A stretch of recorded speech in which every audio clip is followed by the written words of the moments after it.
Jim Wong-Chu.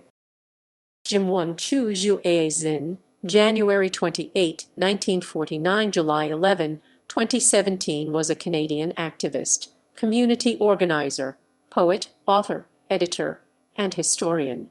Wong-Chu is one of Canada's most celebrated literary pioneers. He was a community organizer known for his work in establishing organizations that contributed to highlighting Asian arts and culture in Canada. He also co-edited several anthologies featuring Asian Canadian writers. Early life. Born in Hong Kong on January 28, 1949, Jim Wong-Chu came to Canada in 1953, at age 4, as a paper son, to live with his aunt and uncle in British Columbia. He had lost a child during transit to Hong Kong. With the help of Wong-Chu's father, they were able to create false records. He was 7 years old when it was revealed that his aunt was not his birth mother, devastating him. Wong-Chu recalls, "I was the same age as the dead child. They just plucked me in there and I became her son." This event took him years to reconcile, and even in his later years, Wong-Chu felt a strong sense of displacement, acknowledging his separate family and identity. Wong-Chu summarizes finding out about his paper son heritage in a 2016 interview. Education and career. Wong-Chu attended the Vancouver School of Art, now known as Emily Carr University of Art and Design, from 1975 to 1981, majoring in photography and design. During his time at the Vancouver School of Art, Wong-Chu wrote on culture and assimilation for the CFRO FM radio program called Pendergai. From 1985 to 1987, he studied creative writing at the University of British Columbia. His class writings eventually were compiled into his first book of poetry, Chinatown Ghosts. Wong-Chu and his co-editor Bennett Lee later published his first anthology, Many-Mouthed Birds, a compilation of books, journals, and magazines by Asian Canadian authors that was archived in the UBC Library's archive. He began working at Canada Post as a letter carrier in 1975, a position which he held until his retirement in 2013. Asian Canadian literature. Wong-Chu worked as a community volunteer in the 70s and eventually became interested in the use of literature to explore one's identity as a Canadian of Asian heritage. Wong-Chu was among the first authors of Asian descent, along with Sky Lee and Paul Yee, who challenged the Canadian literary establishment and questioned why there were few Canadian writers of Asian descent, despite their long presence in Canada. Without much guidance, these writers began to experiment with different forms of fiction and decided to form informal writing networks to encourage other Asian Canadians to hone their craft and to eventually send manuscripts to publishers.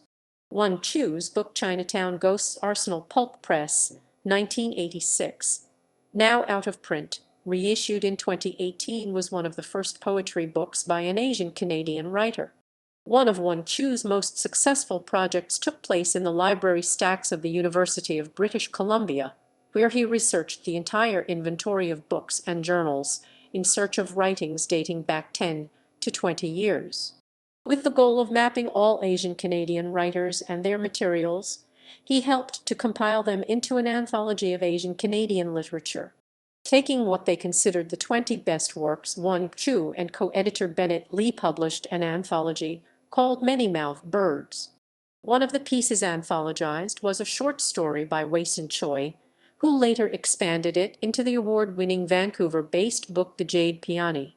In 1996, Wong-Chu co-founded the Asian Canadian Writers Workshop ACOWA to promote Asian Canadian writers against the dominant voices in the Canadian literary scene, particularly those who were never given a chance to get published.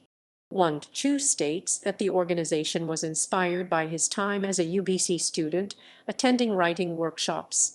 He felt frustrated from the students who couldn't understand Wong-Chu's family dilemma and decided to create a space where there was understanding of Asian discrimination. The ACOA first offered writers' workshops and later on became a manuscript preparation to help writers find a publisher. The organization fundraised for the establishment of the Emerging Writer Award. Winners of the prize have included Rita Won and Jamie Liu. Short afterwards, ACOA established an internal newsletter, Rice Paper. It evolved into a Canadian Council-funded literary journal that published a number of Asian Canadian writers on topics relating to culture and identity. In 2013, Wong-Chu started a festival, the first Asian Writers' Festival in North America. Death. Jim Wong-Chu suffered a stroke in March 2017 and later died on July 11, 2017. Recognition.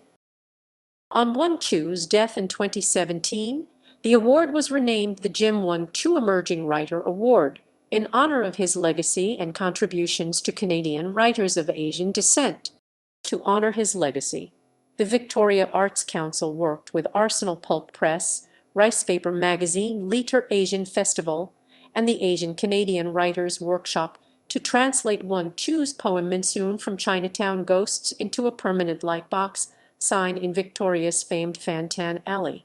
This double-sided sign, with the poem in English on one side and in Chinese on the other, was produced as the first iteration of the Victoria Arts Council's Poetry and Public campaign installed October 2019, working with translators Jan Walls and Mayan Mountain. In 2021, a Google Doodle honored Jim Wong-Chu on the 72nd anniversary of his birth.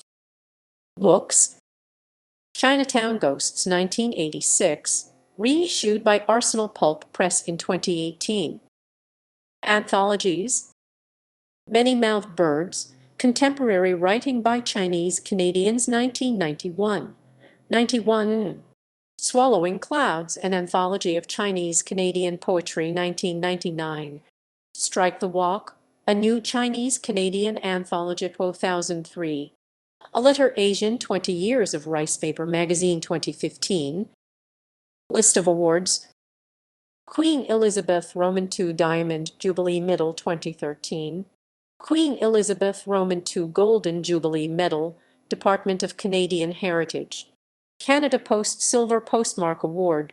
Media Human Rights Award of B'nai B'rith Canada 1980. References